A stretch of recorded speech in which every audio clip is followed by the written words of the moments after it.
I just saw The Fabelmans, and while I fully realize it's a movie that many people have already seen, and I'm very late to this party of sorts, I wanted to talk about it anyway because of all the awards hype it's getting, and because it's Steven. It's my boy Steven Spielberg, who's made some of the greatest films possibly of all time. I mean, the man is a legend. So I feel like I'd be doing at least a mild disservice to him by not seeing it or not talking about it to some degree, even though, who cares? Not Steven. Who gives a shit? Nobody. I didn't really like The Fabelmans. I'm going to be completely honest and upfront. I think it's fine.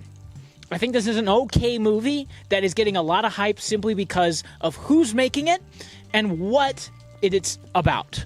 Because it's a movie by Steven Spielberg. Everything he does gets huge praise and buzz. Even the BFG. Why did you take me?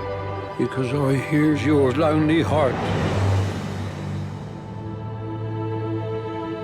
Most of his recent work has been very sanitized, very safe, and very by the numbers, which is very disheartening to watch. And I was hoping, based on all the buzz and the acclaim this is getting, and the fact that it is his story, I was hoping that there would be something more to this, but there really isn't. My biggest issue with The Fabelmans is its pacing.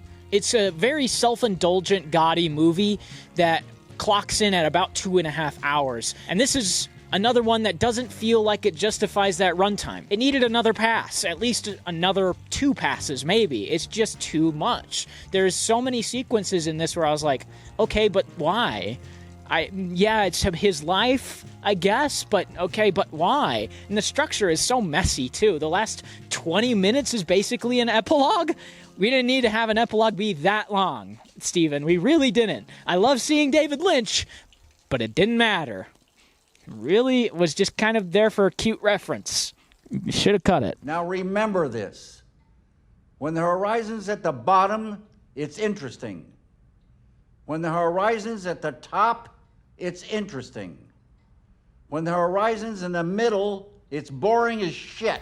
The meat of this movie, though, is more or less about Steven Spielberg, a.k.a. Sam or Sammy in this movie, who is going through his life with his family, who is slowly and inevitably falling apart.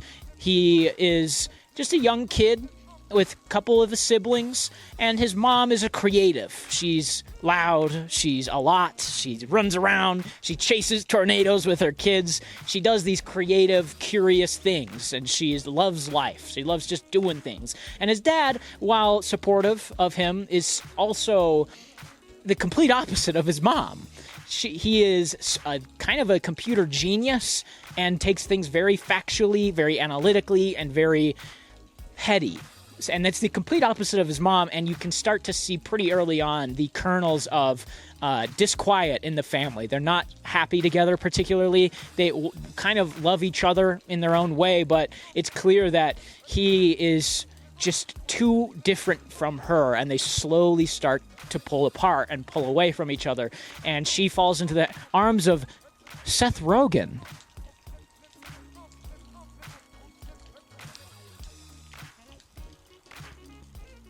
Seth Rogen, though.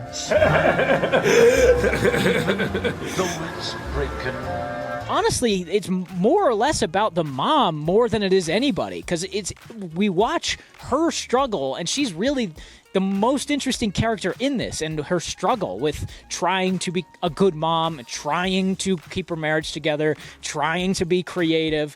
It kind of should have been about her, because Steven, or Sammy in this, is kind of a wet blanket. But that character that he's playing is so boring. It's just, I pointed a camera at things, and then my parents got divorced. Woe is me. I will be a filmmaker now. It's such a boring character. And I think that is the biggest downside to this movie, besides its length, besides its pacing, is that the main character here is just not that sympathetic, interesting, or even empathetic, really. It was like, okay, your mom's divorcing your dad. I haven't seen this before. It's just not an interesting character, and really none of them are. The mom and Paul Dano is the heart of the movie, and they should have probably been in more of this, because they are what keeps this movie afloat. Their relationship, their dynamic, and their individual characters is what makes this work so well. The main character is so uninteresting. I would say I was bored for probably 40 to 60% of this movie. Whenever he's on screen, he's trying his best because he's a good actor. He's doing very, very well. But whenever that character's on screen, I was like, I just wanted to go to sleep. And then he gets a girlfriend who loves Jesus. And there's an incredibly long and awkward scene where she's like, you got to pray for Jeebus. And I was like, you could just not, though. You can't just love something, you also have to take care of it. It's more important than your hobby. Can you stop calling it a hobby? Mom got a monkey.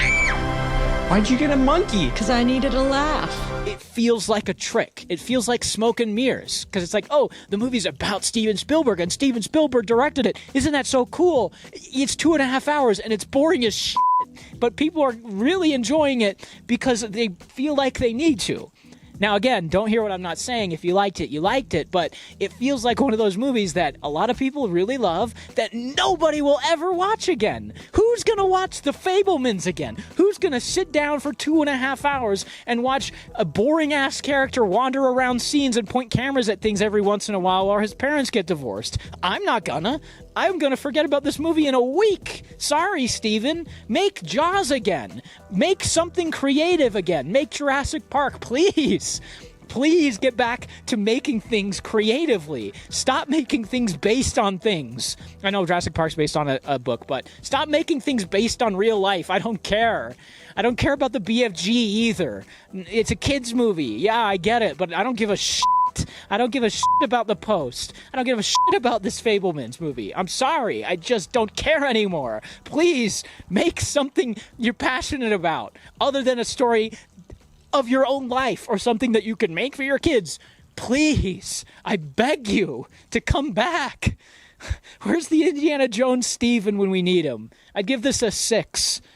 Oh, so disheartening.